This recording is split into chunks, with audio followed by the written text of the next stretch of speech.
On Patrol with the Suffolk County PBA is a dynamic podcast that brings together some of the most influential voices in the nation.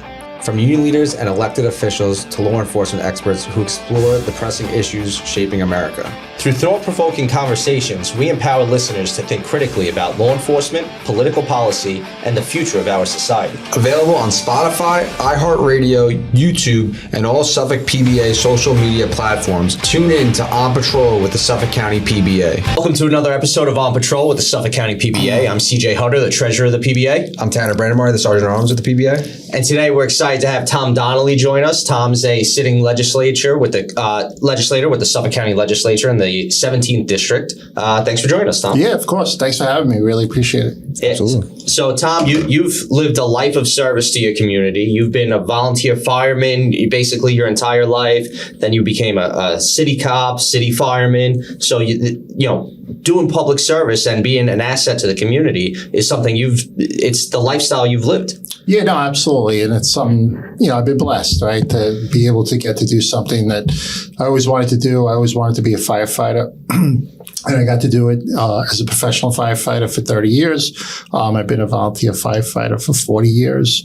And it's been wonderful. Just kind of being a public servant is really the only thing I know. And it's been a very rewarding, 40-year career. What led you to start going to public service? Because you started really early. Yeah, so I always wanted to be a firefighter, and that was always just my career. I had a wonderful career in the FDNY. I worked in a lot of great assignments. Was a volunteer firefighter, and I was elected to be fire commissioner in 2002, and I served as fire commissioner for 10 years. So during that time period, there was like several local projects in the town of Babylon that I kind of became involved in. My wife was very active in the PTA and the Girl Scouts, and I got appointed to the Babylon Planning Board in like the mid-2000s. And then they asked me to run for the town board in, 2009, I think it was. And so I did that for 2 terms. And then a position opened in the Suffolk County Legislature in the legislative district that I lived, and I was approached to run. And it was kind of coincided. I had over 30 years in New York City in the FDNY, and to retire and still continue on as a public servant out here in Suffolk County has been pretty rewarding, I think. And I just the simple motto is just try and do a good job, do it with as little fanfare as possible, and mostly serve the people, right? That's what we're supposed to do. Absolutely. I think we think you do a great job of that. Oh, thank you. Yeah. Now, you've been a lifelong resident of Deer Park. You went to Deer Park High School, Deer Park Fire Department. Did you have anybody you looked up to when you were young that kind of made you want to get into that life of public service, or was it just kind of always ingrained in you? My dad had a really, profound kind of impact on all his kids. He was an old school guy. He was a combat veteran in World War II in the Navy in the South Pacific. Saw very, very, very significant action. He had like 10 battle stars to the destroyer that he was on. Ship was hit by a landmine. And then he served in the FDNY for over 25 years. So the firefighting bug was kind of always something that I wanted to do. I started as a junior firefighter. My older brother retired as a Suffolk County police detective back in 2016 or 2017. And so him and I both had an interest in police and kind of fire stuff, which is pretty cool. And but the civilian public part of it, being a local elected official, I would say more evolved, if that makes sense. I think it just evolved because I was active in the community. A lot of quality of life stuff, which is still what I focus on now. Things of that nature that kind of led me to say, hey, maybe I could have a positive impact as a local elected official. Now, what kind of quality of life stuff really grabbed your attention? Because we talk about quality of life stuff in the office all the time, because a lot of what we do, we want to maintain the standard of living and quality of life that we've grown accustomed to, so it's there for the next generation of Suffolk County residents. So what really caught your attention as to why you wanted to get involved? So I think it's everything, quite frankly. You hit the nail on the head that there's a great quality of life here in Suffolk County, and you have to preserve that for the next generation. Right. And if you poll any legislative district, I think probably anywhere in the country, but just using Suffolk County, quality of life, public safety is like 1 or 2, right? Mostly it's 1, right? And then maybe taxes might be 2. So in order to do that, you need an effective law enforcement agency, which we're blessed to have here in Suffolk with the Suffolk County Police Department. And you need to have cooperation and people kind of rowing in the same direction. It's all about quality. That's what people want. They want good quality of life. They want good schools. They want good parks. We have good beaches. It's everything that you want. So we have to preserve that, right? And you have to do that because, and I say this all the time, like unequivocally, the only thing that stands between a civilized society and anarchy is law enforcement. Right. It's like that simple. It's really that simple. And so, I'm proud of my record supporting law enforcement. I've made some tough, votes over the years, but I would just do it again. Like I don't look at 40 years of service, public service, as a firefighter, local elected official, I'm not a career elected official. It's not something that I necessarily aspired to do. I'm glad I did it. It's been very rewarding, and it's. I think I've had a positive impact, in the low key manner in which I try and approach most problems. Yeah, and I think it's funny how you bring up how it really is like common sense, how law enforcement is that thin blue line that protects our society from anarchy. Because a lot of some of the headlines over the last decade or two have painted law enforcement in a negative light when 99.9% of cops out there trying to do the job the right way, to try to maintain a standard of living like we have here in Suffolk County, or keep the residents safe of wherever it is they're working. And here in Suffolk, we're blessed with a local government that does have our back. And we always feel supported by the county legislature and all the government officials at every level. And it goes a long way, because if you look 2 counties over into Queens, and once you get into the 5 boroughs, those guys are not supported the same way we are. No. And those guys have a very difficult job, and it's made even more difficult when you don't have local elected officials backing you up. Yeah, I mean, it's the truth by far. Like, and we talk a lot about it, this issue, and as I said, I'm very proud of the record of supporting law enforcement. And what happens is, there's one incident that will happen, and then it becomes like the norm when it's not. And I'm not a police service expert or subject matter expert, but there's millions and millions of encounters nationally, at the state level and at the county level, right? Thousands. You never hear about the good stuff. Right? You don't hear about the good stuff. So there'll be one issue that will happen somewhere in the country, and all of a sudden we got to turn everything upside down. It's like, it goes against common sense. It's like ridiculous, defund the police and all this crazy, stupid stuff. And I was here as you folks were, as the representative of the 17th district in 2020 when it went to an extreme. And, I'm proud of taking a stand, against bail reform. I mean, in 2019, and we've spoken about this, I've spoken about it publicly. In 2008, so I represent the western part of Suffolk. So I have a number of,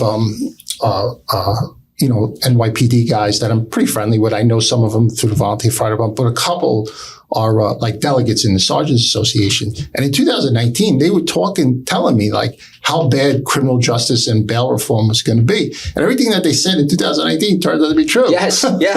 So like at the time, the Democrats were in the majority in Suffolk. So I was the chair of the Public Safety Committee, and I wrote several letters. I mean, nobody's going to pay attention to me. I'm just a local elected official. But I wrote a letter to the governor, to the attorney general, put a pause on this, get more involved. Then we did several press conferences with Supervisor Schaefer, then Supervisor Ed Romaine in early 2020, right before COVID, saying this is a bad idea, this is a bad idea, this is a bad idea.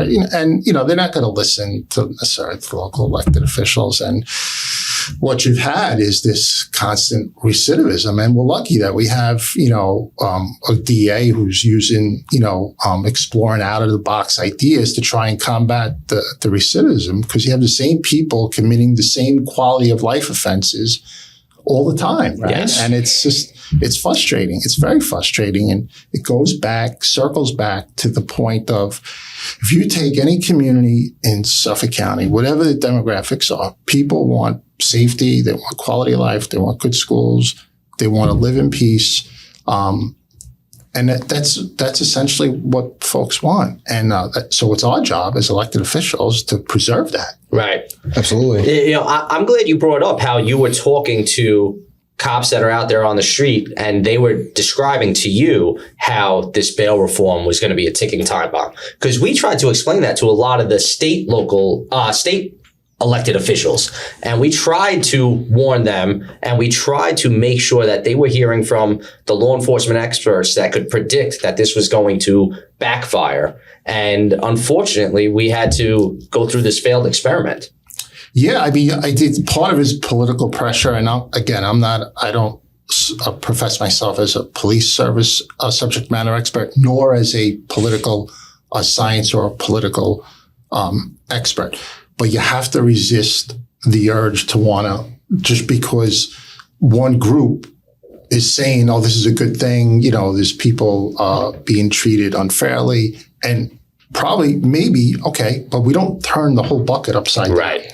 That's, for me, like, just looking at it from a simplistic view, that's what happened. They just turned the whole bucket upside down, and it's created this seismic problem that we still can't get a handle on it. Right. I think if more people would have reached out to professionals or people in that field, then maybe they would have got a better answer, a better solution to the problem that they were looking for to begin with, like you did. And when you look at how that whole thing evolved, no correctional professionals were involved, no law enforcement experts were involved, no district attorneys were involved. Literally, the whole thing was written by civil liberties groups who serve a function, a vital function, but they wrote the whole thing along with criminal defense attorneys. So everything went in their favor and not in the victim's favor. And no one said that they shouldn't have at the table at all, though. Yeah, it is backwards. I remember growing up back in the 90s, everybody was talking about victims' rights, and there was a big push to protect victims of domestic violence. I remember that being a huge thing when I was in elementary school, middle school era. And all of a sudden, when I became a cop in the 2000s, it was like everything was about protecting the perpetrators instead of protecting the victims. Everything went sideways. Yeah, it really is. Yep. And when you talk about the victims' rights, it's the same thing with residents, right? Because they're getting on these quality of life issues, and it's crazy, right? You see stuff that goes on, and then the patrol officers, particularly in my district, and I just say this unequivocally, they work so hard. First, second, and I have a little piece of the third precinct. The patrol officers work so hard. They're constantly addressing all of the quality of life stuff. And they know who the bad actors are. Yes. All the time. They know exactly who the bad actors are.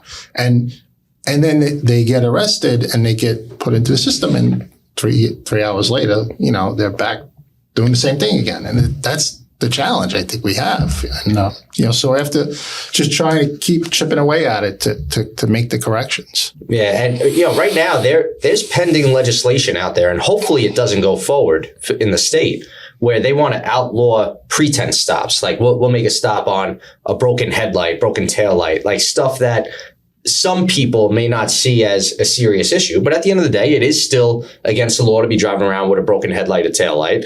We can do that car stop and issue a warning. We don't necessarily have to issue a ticket, but it's another reason to make a stop if it's being driven by somebody who we might know to be a bad actor, who we might know to be involved in crime in the past. It gives us another reason to be able to enforce a law, which is on the books to begin with, because there is a danger if you're driving at night with only one headlight. If you are driving at night with only one tail light or brake lamp, your car's behind you need to be able to know you're slowing down. So these laws that are in place to begin with for a reason, there's still a push to try to make our job more difficult and take away some of these tools we have. And I think that's the hardest part, is that continue to make the work of law enforcement more difficult and more difficult. And when you talk to, and again, I try and listen, there's a lot of politics in political theater, but if you listen to subject matter experts, people like Bob Waring, around a long time, 40 years, and one of my favorite people, just a calm, great leader. Other people that I've been around, Chief Cameron, Chief Gigante, Errol Toulon, our sheriff, some of the New York City police senior executives like Ray Kelly, Bill Bratton, people along, they all talk about the broken window kind of theory, right? How important it is that these little things oftentimes go to larger things. And so if you can head it off earlier, like making a stop for an equipment violation, and then, it's got to be, I understand, at least I think I understand the fairness part, and I'm not oblivious to that, but it is about keeping communities safe, right? And that has to be the goal. The goal has to keep people safe. And again, I leave it to people who know this business. My job as a local elected official is essentially to support you people who are protecting the residents who are like me. I think it makes sense. Yeah, you would think. I think that's the way it's supposed to go. So, all of that stuff coupled, we just got to keep chipping away at it. And I think we're lucky here in Suffolk too, that most towns, I think, subscribe to that. All the town supervisors where I live in Babylon, Supervisor Schaefer is spectacular in addressing quality of life stuff. They work hand in hand with law enforcement. The town code enforcement and public safety assets do a great job in enforcing the town codes. So that coupled with the, police officers enforcing state law, I think has gone away to addressing some of the shortfalls that we have on, the other side with the bail reform stuff. Yeah. And I learned a lot about the broken windows theory when I was going through the New York City Police Academy. It was one of the biggest things they pushed when we were going through back in the 2000s over in New York City. And if you think about it, it just makes total sense, right? Even as, say, a parent running a household, you worry often about the little things so that you keep your kids in line and disciplined so that they know enough on their own not to get involved in bigger problems as they get older. And it's as simple as, making sure your kids are cleaning their own, place at the table after dinner when they're done eating when they're 5 years old. And you start teaching them little discipline, little responsibilities for themselves to keep in line, and it avoids bigger problems in the future when you're not trying to do this for the first time when they're 15 and have no discipline and no respect for rules or law and order. I think that's the key, is the respect piece, and the structure piece as well. Something we always try and teach our kids. My mom and dad taught it to me, about being respectful, having structure, and having responsibilities. Well, right. So it drives me crazy. And I live in an older town, but just because it's old doesn't mean it has to be dirty. The town has done a great job, on trying to get the litter cleaned up. But I see homes, people don't cut their grass, or there's cars parked on the lawn. I report them. I don't really care at this point, because I live there. So I want my home value to stay the same. And the same thing with businesses. I'm constantly getting on their case. Sweep up in front of the store. This is not that hard. And it's regardless of whatever demographic it is. It's about just being respectful, being clean, and just doing your part. It's really not that hard. It's not that the people make it harder than it is, I think. The public's not going to respect your property if you're not respecting your own property. If you don't take care of it yourself, it leads to more I'll just litter here. If they already have garbage out in front, I'm just going to throw it on the floor. That's a lot of times what it leads to. And that's the thing with these local kind of issues. And I just, I made it my point so I'm in my 8th year now as a county legislator.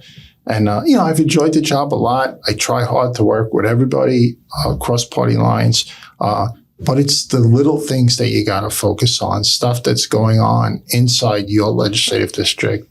I don't get into national stuff with people or global stuff with people. I focus my entire effort on everything that's going on inside the 17th legislative district. And, we have to take votes at our regular monthly meetings, and I'll engage on the issue, but oftentimes it's not. I just think, based on my background, it's not necessary to have like all the political theater. Like you can kind of have a lot of the answers before the vote.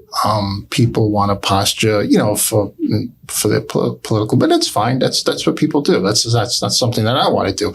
And the one thing that I think I'm proud of is that when I came to the legislature, I just tried to be authentic, upfront, polite all the time, even when I disagree. Like I have disagreements with people and I'll vote opposite of them, but I always just keep it polite. I never try and alienate somebody and just say, look, I'm not voting with you on this one. Maybe the next one. And that goes a long way too, because you're open to having an open dialogue with somebody, have a conversation, because maybe they will change your mind, maybe they won't, but at least you can have a peaceful conversation like a gentleman or a lady, if you're talking to one of the female legislators, and be able to come to what you really feel is the best situation for the public. And I just think, I'm a bit of an American history buff, and, President Teddy Roosevelt said it in the early 1900s. It's like a simple term. The most practical kind of politics is like the politics of decency. You can disagree with somebody. It's okay to have a policy disagreement. Just don't go off the deep end, like attacking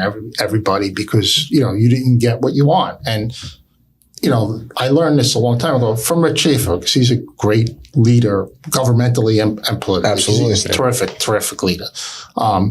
He just understands everything. But if you have a policy issue where not everybody got what they wanted, chances are the public probably got the best deal. Right. I mean, it's just a general kind of statement, right? But I think it does make sense, Right. It's like everybody said, in a compromise after a negotiation, right? Because a lot of the times when you're passing a local law or some sort of public policy, there is a little bit of compromise involved that usually, like you said, whoever's that neutral party does end up getting the win out of it. Yeah, I think so. And I think that's the problem at the state level that we've had with some of these public safety issues, that it was so one-sided, and it's created this chaos, right? There's no other better way to put it. But we have a lot of good people, Sheriff Toulon, DA Tierney, town supervisors like Rich Schaefer that are trying to chip away at it. And I think, particularly here in Suffolk, it is more of a bipartisan.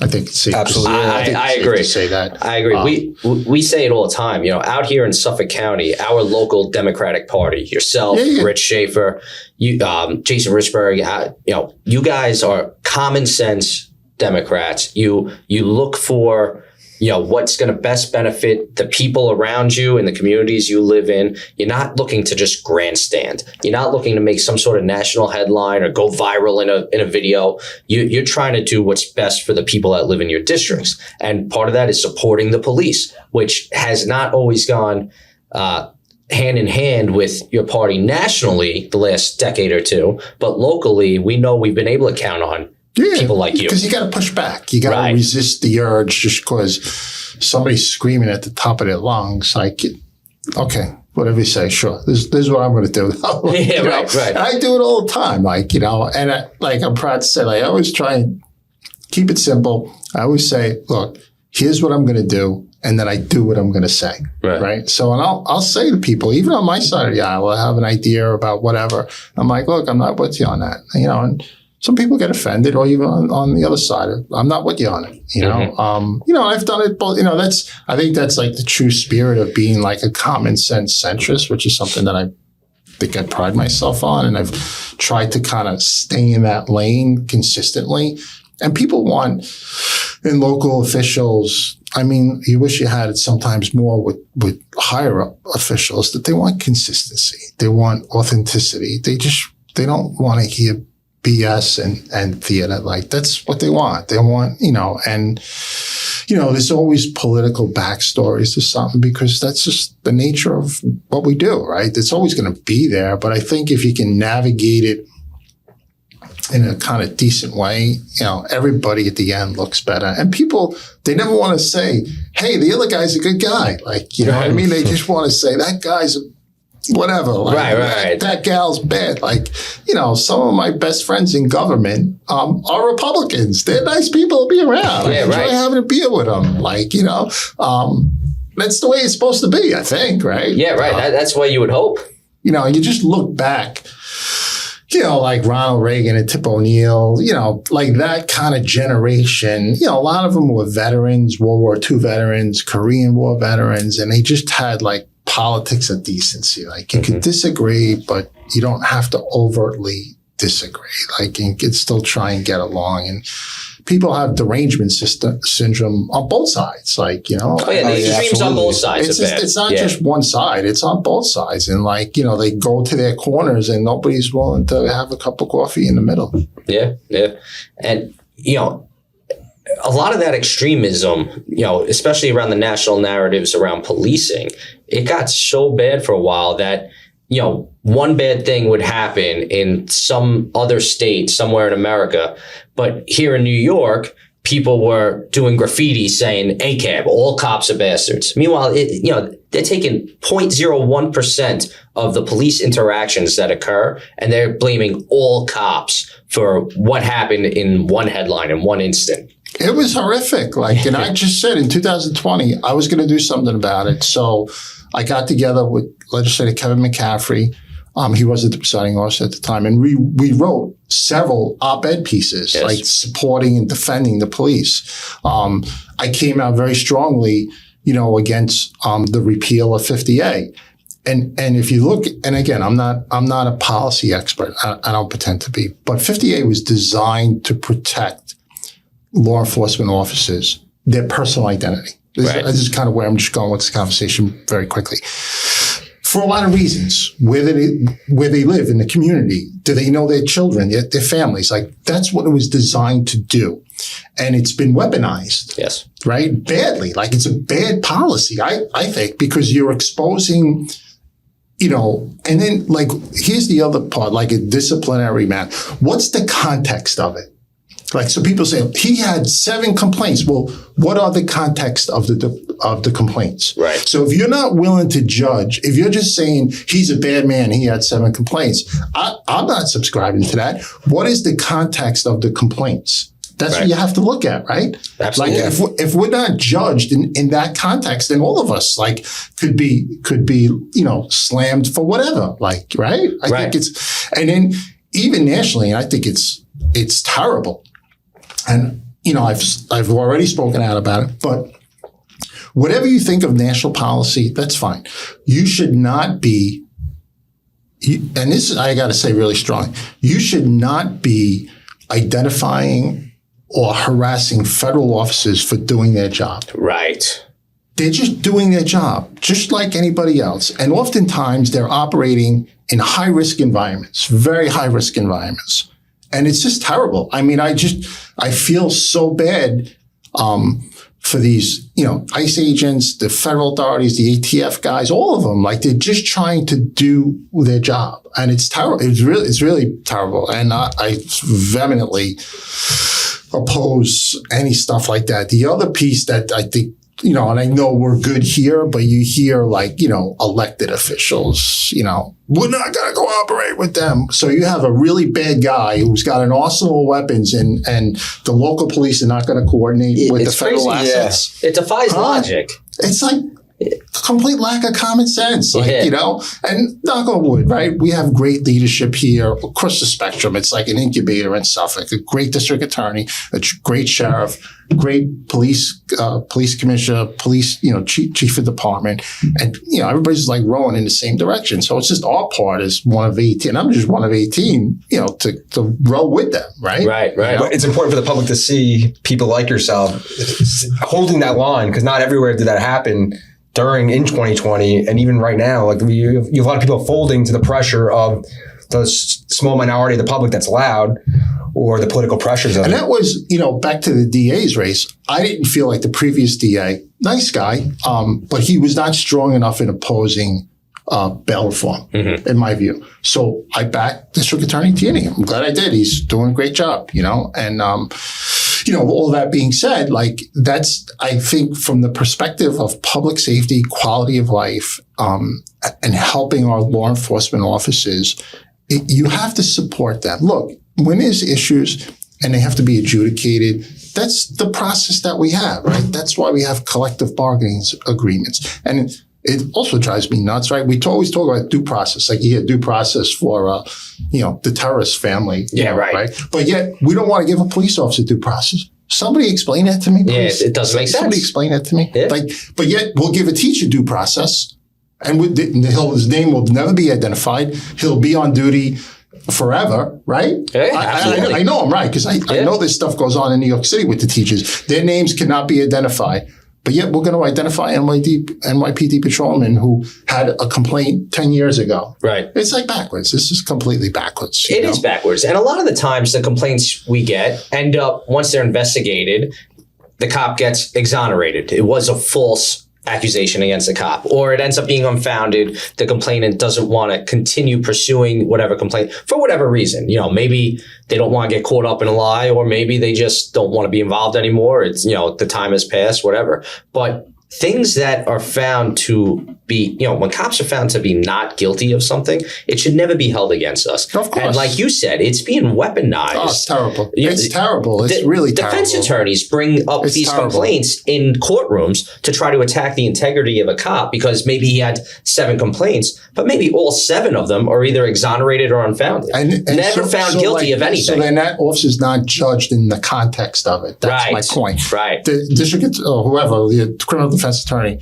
1, 2, 3 complaints, but what were the context of those? Right, exactly. That's what I want to know. So if you want officers to go out there and do high risk stuff, right? And I use this term a lot, they're operating in an undercover thing, or it's a high risk situation. There's weapons involved. Their job is to keep us safe. What do you want them to do? Yeah. That's my question.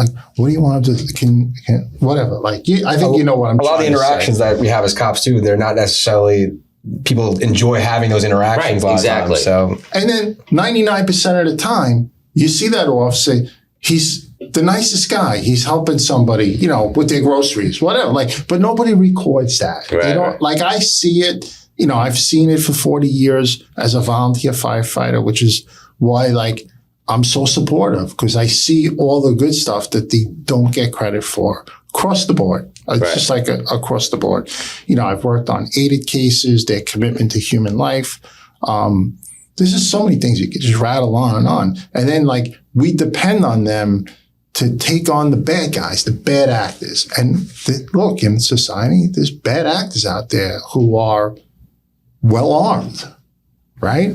This is not a fallacy to say this, right?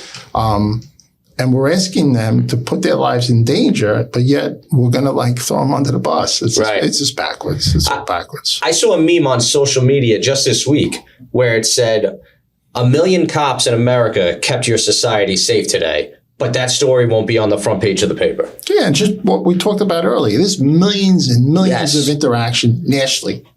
Even in this county, there's thousands and thousands of interactions per day that you just don't hear about. You don't hear about them, but you'll hear about one thing that will grab a headline in the local papers, and they'll carry it because people have a preconceived notion about unions. But your job is to defend your members. Right.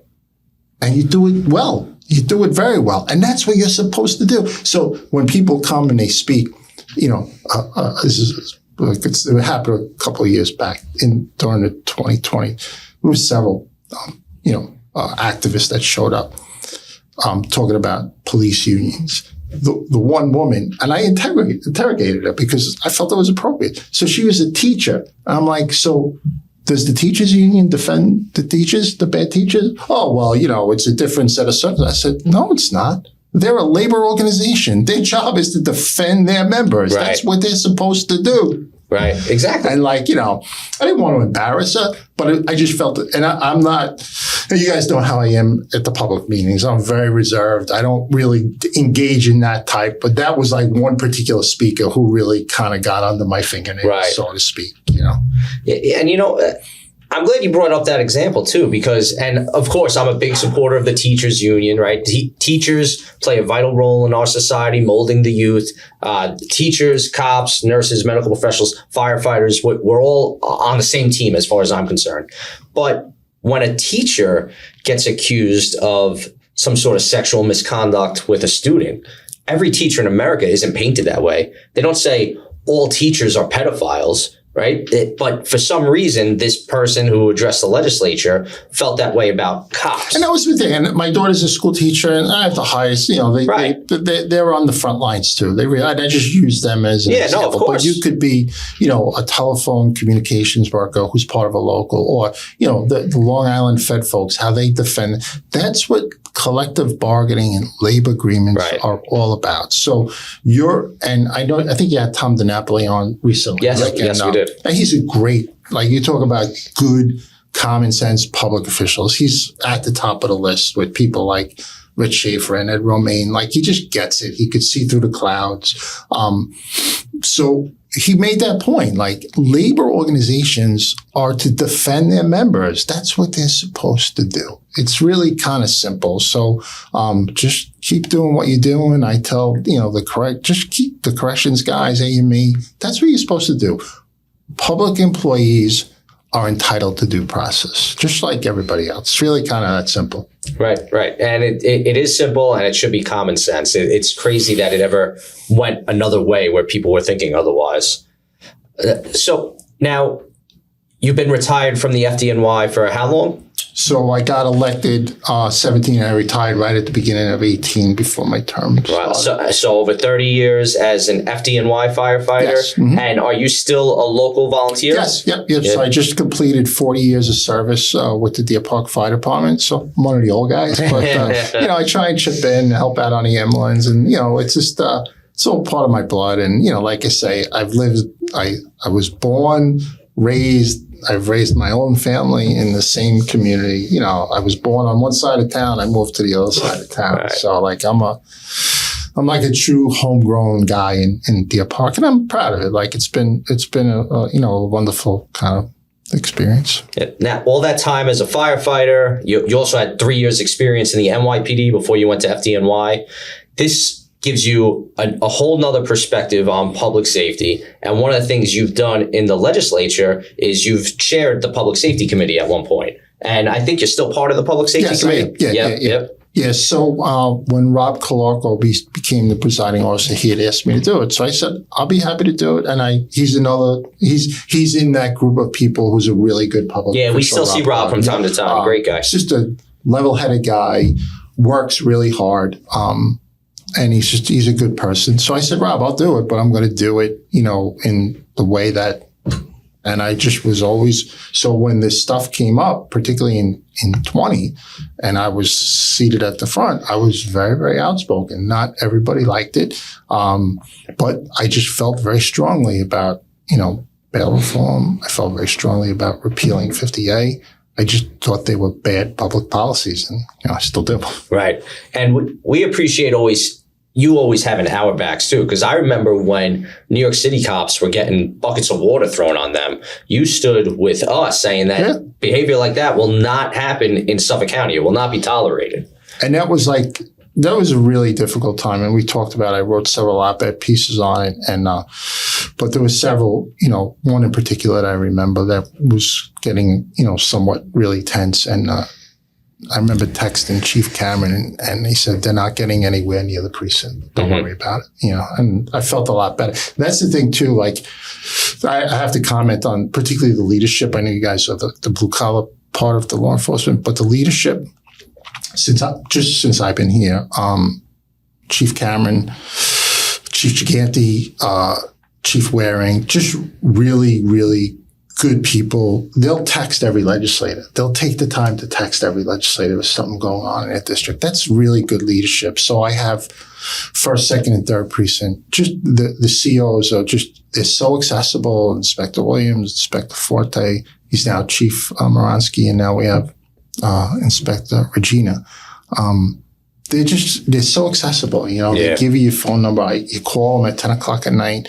There was an incident Sunday afternoon in my LD in Deer Park, and the community social media pages. Right.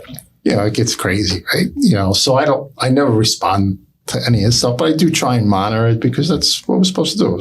So of course. It was an incident. So I texted the CO at first. I said, really sorry to bother you on a Sunday, blah, blah, blah. He answered me back like in 3 minutes. Like he said, okay, I'm on it. I'll get the patrol support. Like, so that kind of relationship, that helps quality of life, right? That helps quality of life. And, I have a personal relationship with a lot of the patrol officers, and they're just such hardworking men and women, and they have my underlying love, admiration, and support just for what they do. That's so important, and the support too. I don't know if you remember that video of two of the NYPD officers getting buckets poured on them, and they literally didn't do anything to kind of like either protect themselves or arrest anybody on the scene. But our guys feel a lot of confidence knowing that the legislators support them and would look after them if something like that happened and they had to make an arrest, as they should make an arrest. That's a safety concern in that situation. Yeah, something like that should never be tolerated, because in reality, until that water is on you, you don't know if it's water. You don't know if it's chlorine.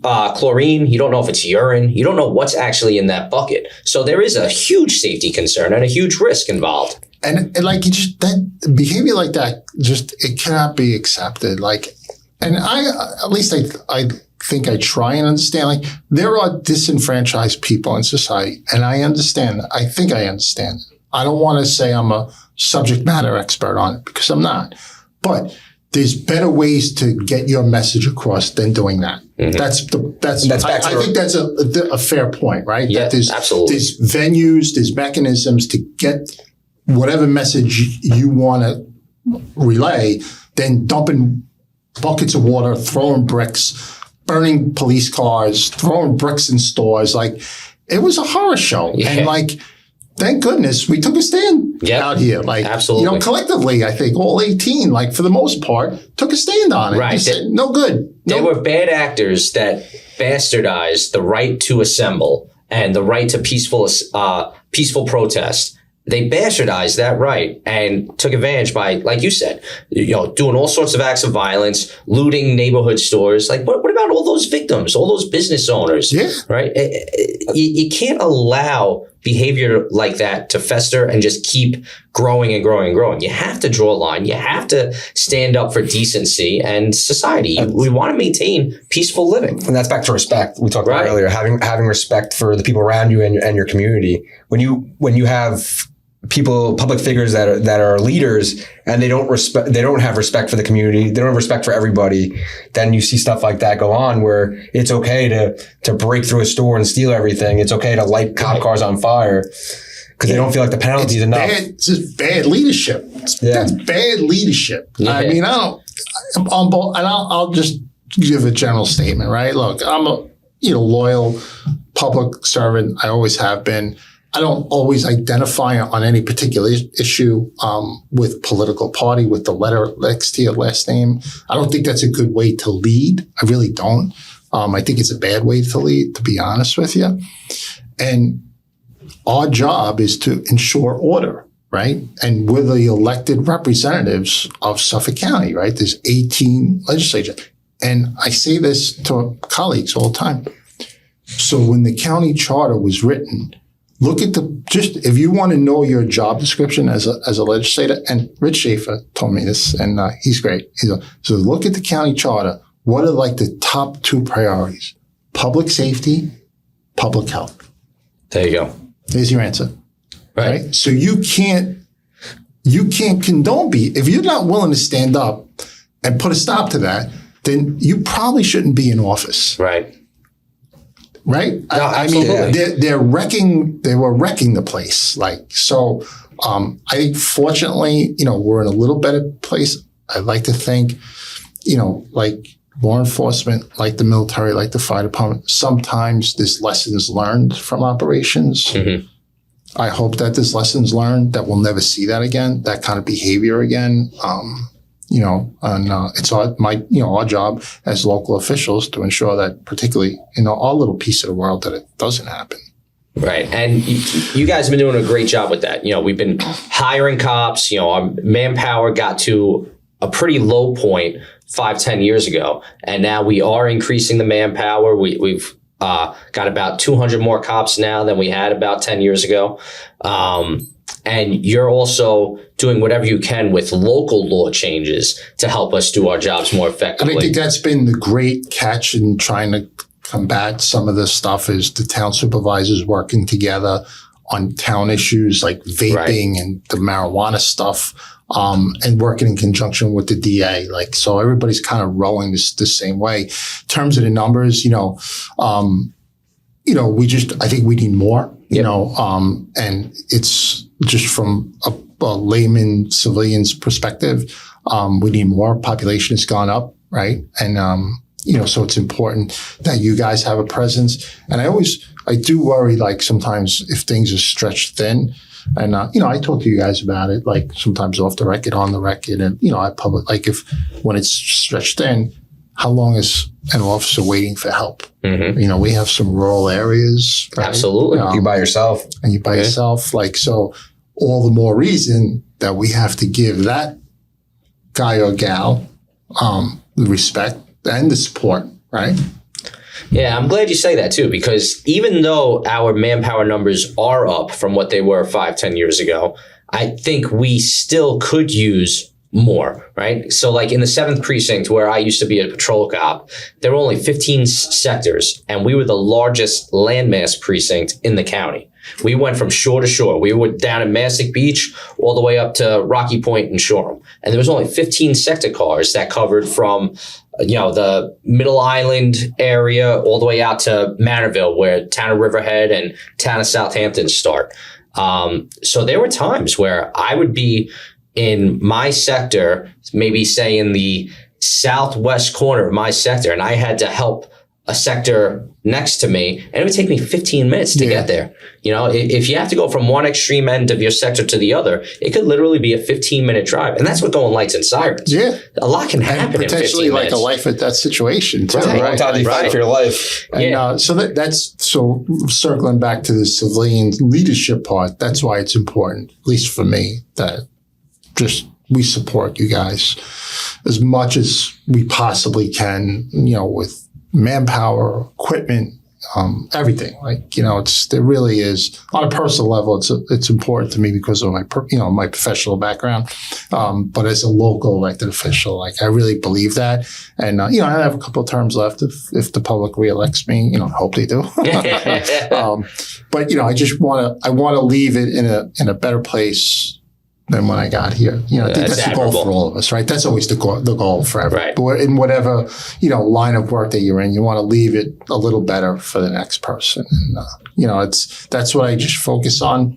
I have good relationships with all the community groups in the district, and I encourage them to talk to the CO of the precinct, because when you have that open dialogue, sometimes even if there is like a little hiccup along the way, you can head it off. You can head it off with a phone call. Or just explaining what happened. And that personal one-on-one communication it's really important. Like, even just not to go, too far into the political craziness, but when you have those one-on-one conversations with people, there's like a human side to it, as opposed to just screaming up and yelling at somebody. Right. I think. We appreciate the relationship we've been able to have with you, and how accessible you always are. You're always right there to talk to us and have a conversation with us. I think we spoke about a number of different great topics today, and you're well informed on a lot of it. I text you guys all the time. Yeah, I know you do. And we appreciate that. It's usually about I want another car up in Deer Park. I text Lou now, and I used to text Lou Tatone as well. Like, can you get me another car in Deer Park? Right. But no, it's good. You got, and like I said, not just because we're sitting here together. I just think and it's not just the Suffolk PBA. I think it's Suffolk Corrections, Suffolk Sheriff, Suffolk AME, and labor units across the country. Like, you do very, and I know I'm not the only one to say it, you'll have Democrats and Republicans. Like I said, Tom Donnelly, you perform a really, really important role in society in general. In defending and helping health and welfare, protecting the pensions, right, is so important. And, I'm really grateful. And this is one of the things that makes you feel good sometimes, that you have people on both sides of the aisle, like somebody like Tom Donnelly, and particularly as a retired FDNY lieutenant, you really can appreciate everything that he does to help, protect the pensions and the benefits, the hard-earned benefits that have been earned over generations. And union-wise, right? I think, and just in general, in the services, like, you're always standing on the shoulders of the generation before you, right? Like, Yeah, no, it's very important to have allies on both sides of the aisle. That's why we appreciate having you there. You've always had our backs. We know that. We know we can count on you, and we know that you value that open dialogue just as much as we do. Yeah. So, we thank you for coming on. It's been nice to have this talk with you. Is there any other parting words you have for people in the general public? Any messages you wish you to get out there? Just as we started the conversation, one, thanks for having me. I appreciate Tana, hit me up to come in for, an hour to chat it up with you guys. But I think, just the message is simple, respect of law enforcement, respect for civil order, quality of life, helping your neighbors, being a good neighbor, making your community the best that it can be wherever you live, right? And I think that's the most important thing local officials can do, and help their residents too, So I take a lot of pride. I have a great staff, really great staff. They've been in government for a long time, and we get a lot of calls. We get calls about everything. So I always say this. You're not going to always solve everybody's problems as an elected official. Never. It's never going to happen. But as long as people know that you did the best you could and that you tried to help them, that goes a long way. Whatever the issue is. We get a lot of calls for Medicare, Medicaid, but we always take the effort to try and help them. Right, and then you circle back and you let them know, even if the outcome didn't go in their favor, right? You let them know that this is what we did. This is what you have to do, right? So I think that all of that stuff goes a long way. Yeah, the good intentions. I think most people appreciate that and can see that. Yeah, because, there's just the politics, particularly at the national level and the state level, like, it's insane sometimes. They all need to go have a drink together. Well, I'm glad you said it, because you're right. They do need to have a drink together. They do need to have a cup of coffee together. We spoke about that earlier. Both sides of the aisle need to just start having open dialogue again. And that'll be best for everybody. It goes a long way. You guys know the legislature. You go in the back, you have a cup of coffee with one of your colleagues and chat up an issue. And, at the times you can come to a resolution. Everybody comes out looking good on it. Right, exactly. So. Yep. Well, thanks again for coming in, My Tom. pleasure. We appreciate it. And we look forward to seeing you, often. We see you all the time. Awesome. Thanks for having me, guys. All right, thanks, Tom. It was a pleasure. Same here.